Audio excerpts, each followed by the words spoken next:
surrounds me as it flows through endless time, giving me a yearning and a taste for the divine. Oh, mystery of God, it is in you I find. I've got my faith, I've got my faith, I've got my faith. Mystery of God, it is in you that I find. I've got my faith, yeah, yeah, yeah, I've got my faith. On the rock, in the light, in your love, grace is raining. On the rock, in the light, there is hope for life remaining. On the rock, in the light, in your love, grace is raining. On the rock, in the light, in your love, I've got my faith.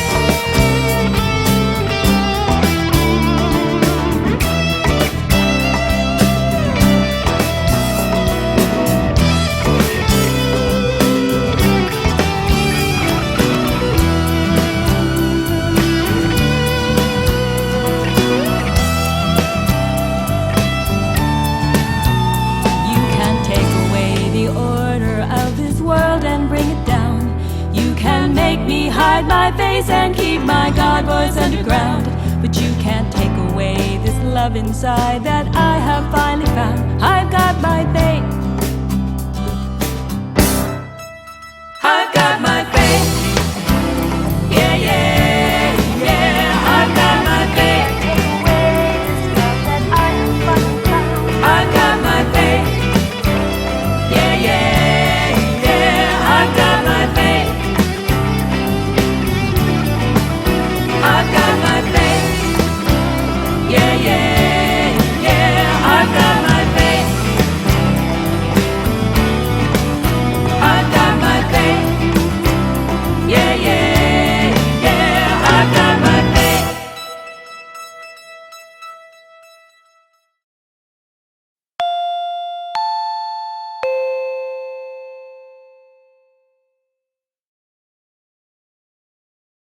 To our Sunday service.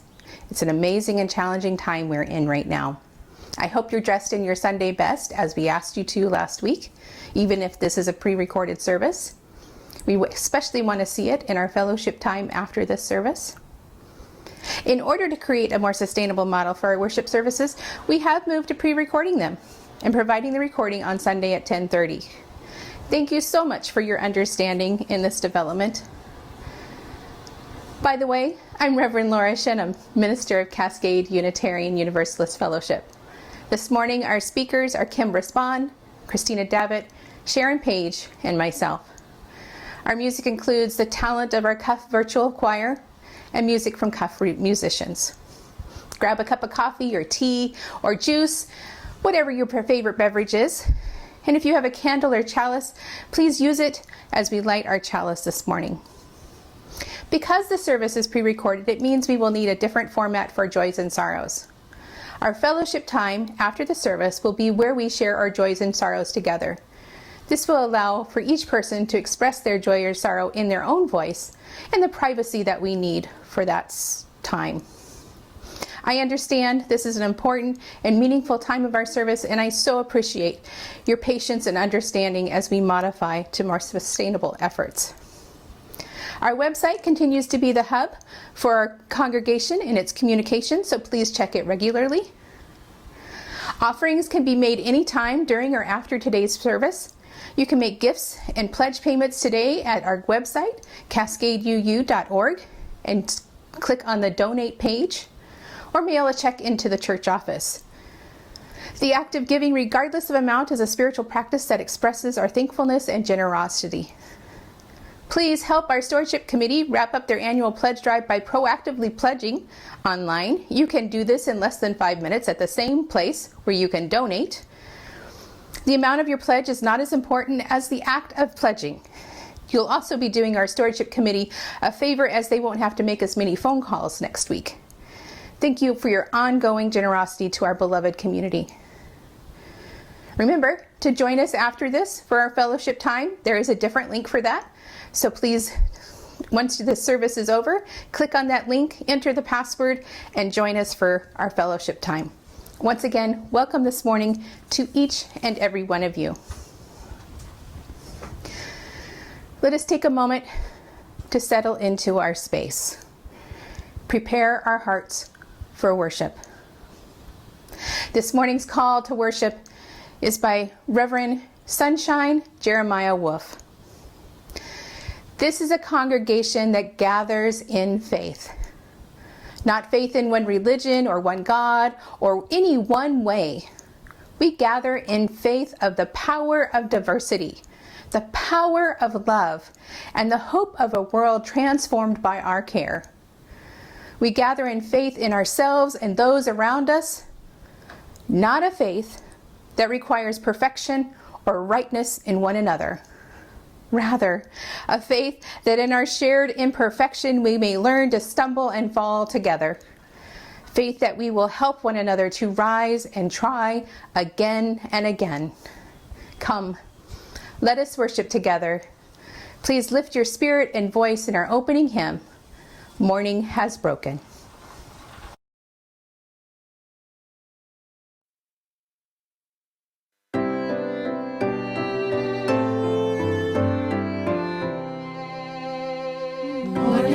Broken like the first morning, blackbird has spoken like the first bird. Praise for the singing, praise for the morning, praise for them springing fresh from the word. Sweet the rains to fall, sunlit from to fall on the first grass. Praise for the sweetness of the wet garden, sprung in completeness where God's feet pass. Mine is the sunlight, mine is the morning, born of the one light, Eden saw play. Praise with elation, praise every morning, God's recreation of the new day.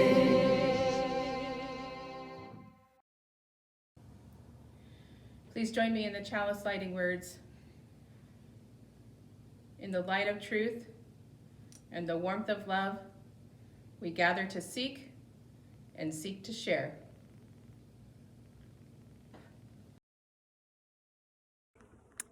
A reading entitled Hope Will Be Restored by Heidi Cottam.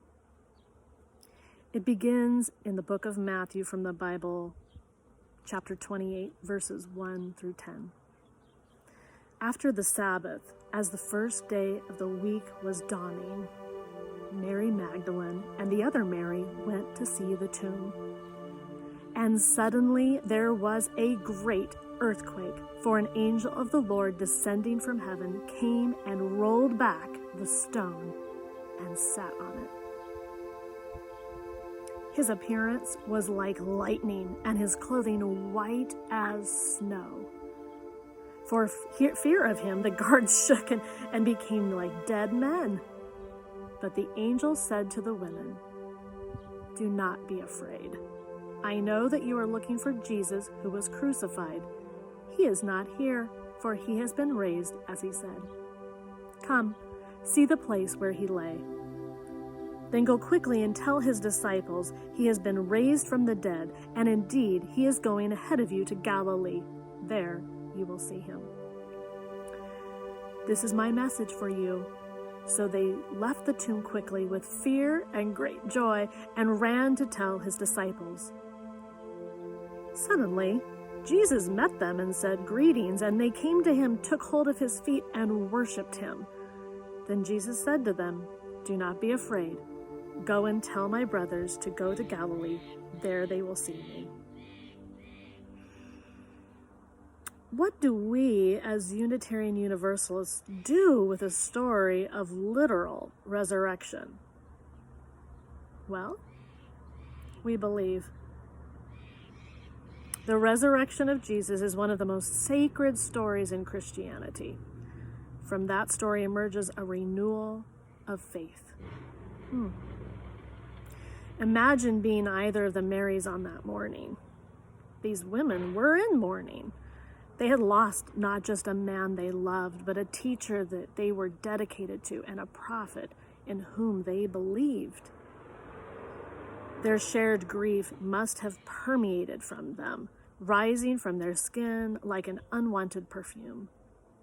They were going to anoint the body of Jesus, whom they believed to be a mortal man, a son of God, yes, but mortal. Intending to his broken body, they'd face the wounds of his death and the reality of loss. I can imagine the hopelessness they must have felt. Jesus taught love and compassion, yet an act of betrayal ended him. Do you remember the first time you felt true hopelessness? Mary Magdalene and Mary, son of James, felt it in every single step they took that Sunday morning.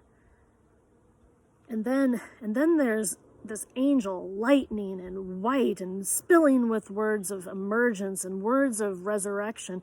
He is not here, for he has been raised. Words of hope. The women fled the tomb quickly with fear and great joy, and that's what coming out of the hopelessness feels like, doesn't it? It isn't a sure-footed, steady pace. There's no certainty. Instead, it's a mixture of worry and hope, of questions and only the vaguest of answers. Is it real? Will it last? I think it is. I hope it will. Another important piece of this is that Jesus met his disciples in Galilee. Matthew 28, verses 16 to 20. Now the 11 disciples went to Galilee, to the mountain to which Jesus had directed them. When he saw them, they worshipped him. Some doubted. And Jesus came and said to them, "All authority in heaven and on earth has been given to me. Go therefore and make disciples of all nations, baptizing them in the name of the Father and of the Son and of the Holy Spirit, and teaching them to obey everything that I have commanded you. And remember, I am with you always to the end of the age." Jesus brought his people back together. It wasn't enough to offer them hope. He gathered them, affirmed their hope, then sent them out to share his faith of love and compassion. He promised to be with them. We are meeting each other in our Galilees, and we're making disciples of all our nations. We are sharing our words of love and confronting hopelessness and despair. We are building villages with each other. Imagine the sense of wonder and renewal the followers of Jesus must have felt, transformed by the love of another. We invite that feeling, awestruck, renewed, transformed by love when we spend time together and believe in humanity more and more. This is what the story of the resurrection offers us: hope. Hate and betrayal do not and will not prevail, says the resurrection. Hope will be restored. Lives will be restored. We will emerge from the bleakest of absolutes to exist on in the glory of love. I think this is why the resurrection is one of the most important stories in the Christian tradition. I think this is why Unitarian Universalists celebrate Easter joyfully. And the answer to what do we do with a story of literal resurrection is believe. Believe in hope. Believe that we are disciples of our love of humanity. Happy Easter.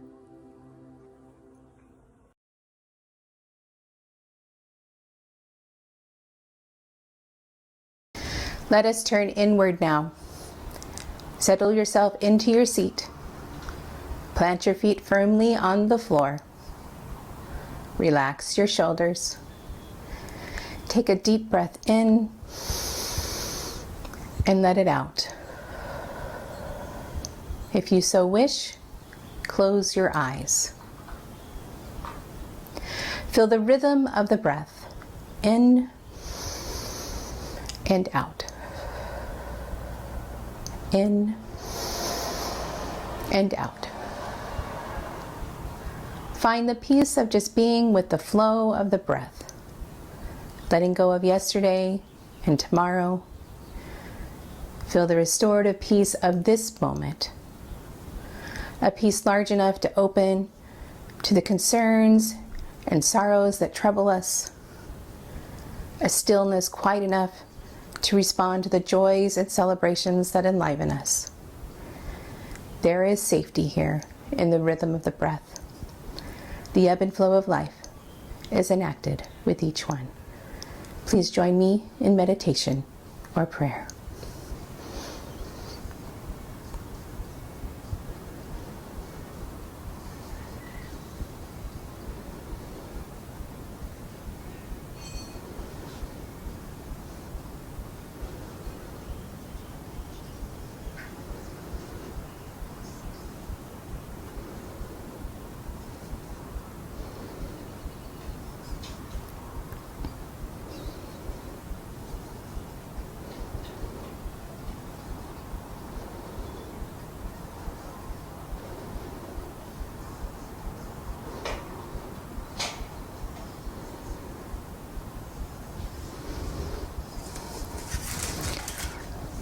Our pastoral prayer is written by Reverend Kevin Tarsa.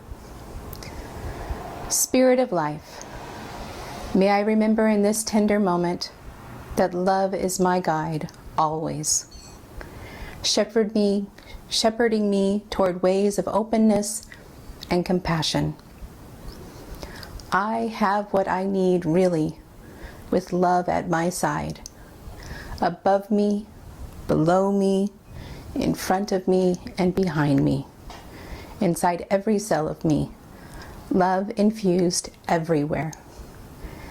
Just when the weight of the world I inhabit threatens to drop me in place and press my hope down into the ground beneath me, love invites me to rest for a gentle while and leads the center of my soul to the quiet, still, restoring waters nearby that somehow I had not noticed. And so love quietly sets me once again on its tender and demanding path. Even when the walls close around me and the cries of death echo through untold corners, gripping my heart with fear and sadness, I know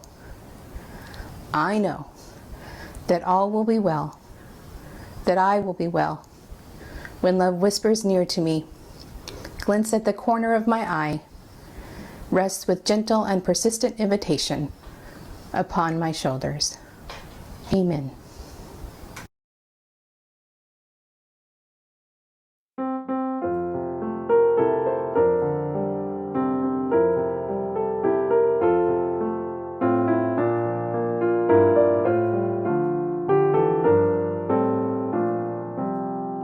In the bulb there is a flower, in the seed of that apple tree. In cocoons a hidden promise, butterflies will soon be free.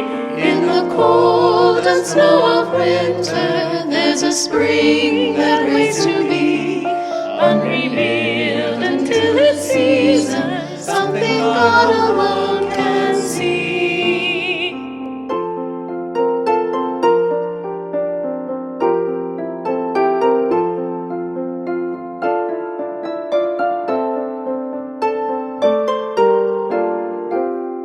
There's a song in every silence, seeking word and melody.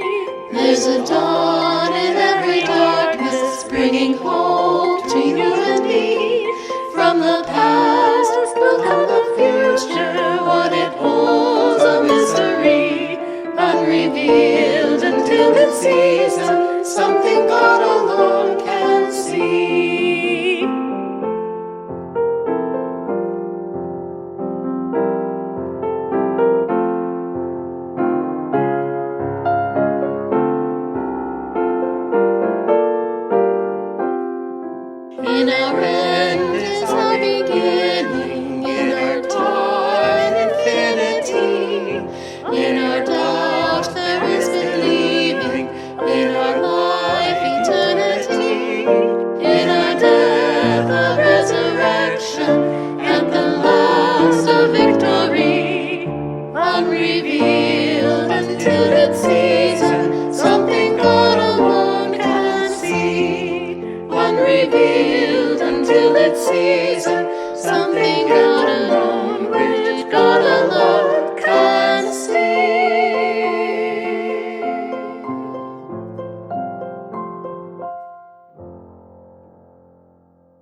We Don't Know What Happened by Daniel Budd.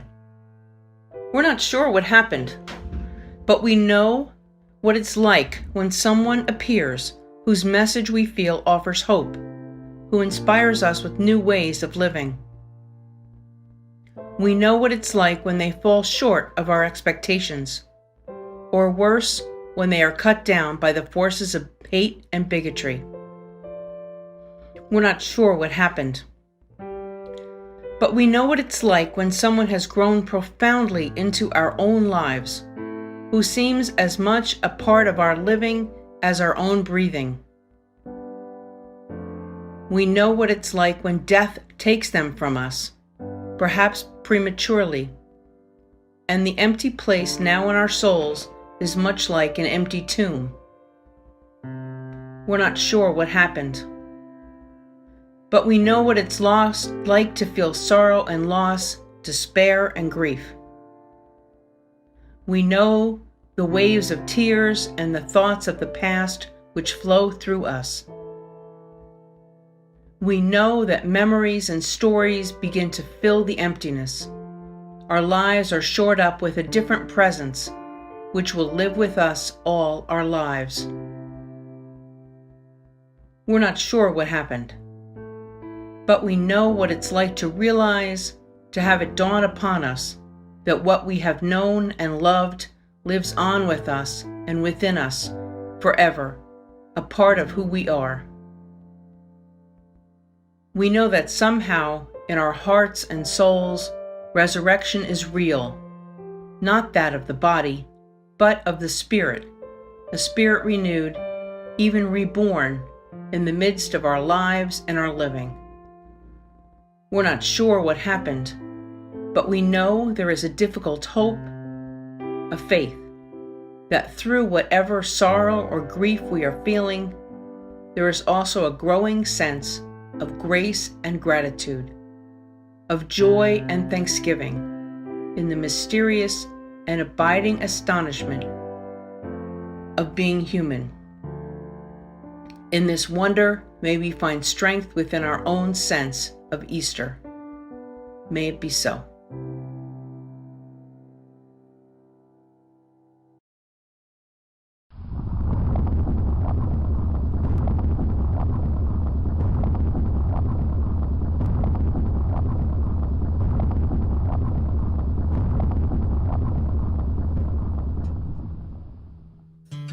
The Cave Tomb is Empty by Lois Van Leer.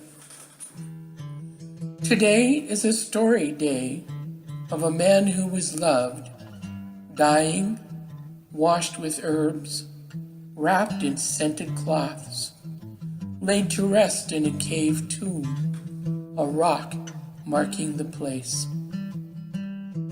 A story of followers weeping in surprise when they are told not to be afraid, that the rock is rolled away and the cave tomb is empty. And somewhere up ahead on the road, the man is present to those who love him. Hope, life, and love winning out death and fear, but an unoccupied cave tomb.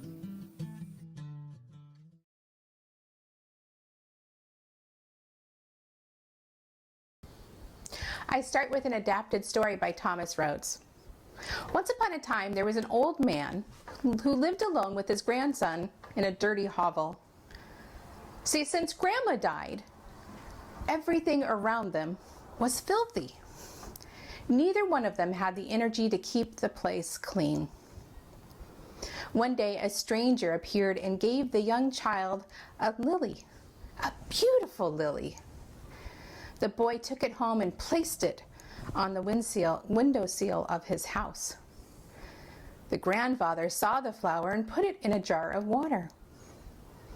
Then his grandson realized how dirty the window looked and decided to clean the window. The grandfather then replaced the jar with a vase and swept up the floor. Over time, the boy and the grandfather cleaned up their home and even planted flowers out front. Neighbors stopped by to admire them, and they gained new friendships. Eventually, the lily died. However, the house was clean, and the boy and the grandfather have a newly formed community that supports them, which creates a new beauty in their lives. In Christian scriptures, the flower represents Jesus. The resurrection, of course, isn't one of the flower itself, but of the man and the boy who found new life. The resurrection is an important story to us right now, no matter what we believe. Because whether we have accepted it or not, we will need to imagine a new way of living once we come out of this crisis. Unfortunately, before we can imagine, we need to feel it all, the whole of it, the beauty and the terror, as Rilke reminds us. We are, right now, stuck in a time before the resurrection, in a time where hopelessness abounds, fear dominates, and death is constant. We are the disciples before the resurrection. What we do know is we can hold pain and joy simultaneously. We do this every time we come together. We know darkness and pain do not last. We witness this in the natural world unfolding all around us. We know fear and death do not conquer love. We hear this in the story of Jesus' disciples as they continue the work of Jesus long after his death. We may feel despair, hopelessness, and a grief a majority of the time right now. And this is where faith matters. It is what will pull us up out of the trenches. Faith gives us the power to trust in something beyond ourselves, that we will be all right. It does not promise all your wishes will be fulfilled or that you will get the outcome you want. Instead, it promises you of the love that is constant. It promises to be by your side through the pain and the joy. It promises to help you understand the despair, hopelessness, and grief. This is true whether you are a Christian, a humanist, a Buddhist, or an atheist. This is true no matter what you believe. Faith requires from you an identification of what you believe in that is beyond yourself. It requires you to trust fully without filtering it through reason. Faith requires you to feel wholeheartedly into its promises. I can already hear the doubting Thomases out there, and I challenge you that you have faith whether you acknowledge it or not. If you get up in the morning and expect the sun to rise, you have faith. If you have a partner in your life you know loves you, you have faith. If you have flown in an airplane and understand nothing about the physics of flight, you have faith. If you have seen a medical professional and you trust their diagnosis and treatment, you have faith. Faith is all around us and permeates our lives. This is why the resurrection story is important right now. It reminds us of our connection to that which is beyond us and the faith we need so desperately right now to survive. Retired Episcopalian Bishop John Shelby Spong reminds us, the impact of Jesus' life on his followers was so intense and simply did not fade after his death. They kept awakening to new dimensions of what he meant. His call was to enter a new consciousness, to recognize that beyond self-consciousness, there is a universal consciousness that we can enter and experience. There we escape the uniquely human struggle to become and simply begin to be. That was the resurrection. That was Easter. And it was Jesus who opened them to this new dimension of life. This time opens us up to our own resurrection stories. As co-creators in this world we envision, we can accept that challenge of owning our stories, and through the faith of that challenge, we can find a new way of living and of being. Love will guide us through this challenge. We know this. And the faith we have in each other will light our path. May we know this to be true. Amen.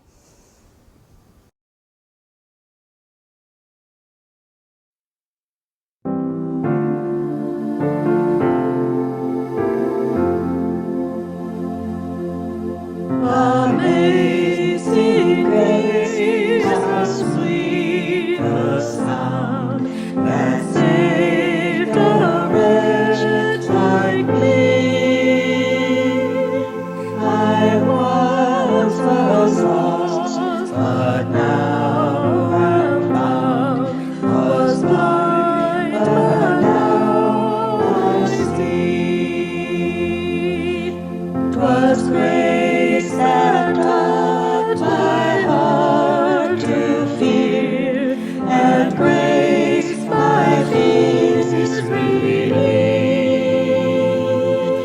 How precious did that grace appear the hour I first believed. Through many dangers, toils, and snares, I have already come. 'Tis grace that brought me safe thus far, and grace will lead me home. When we bend 10,000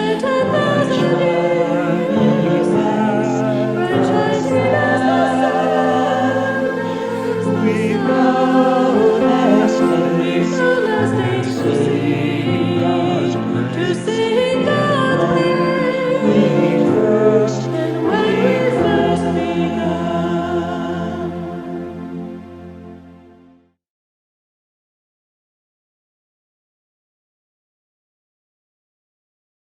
From Reverend Reinhold Niebuhr. Nothing is worth doing can be achieved in our lifetime. Therefore, we must be saved by hope. Nothing which is true or beautiful or good makes complete sense in any immediate context of history. Therefore, we must be saved by faith. Nothing we do, however virtuous, can be accomplished alone. Therefore, we must be saved by love. Love be with you. Please join me in the chalice extinguishing words. We extinguish this flame, but not the light of truth, the warmth of community, or the fire of commitment. These we carry in our hearts until we are together again.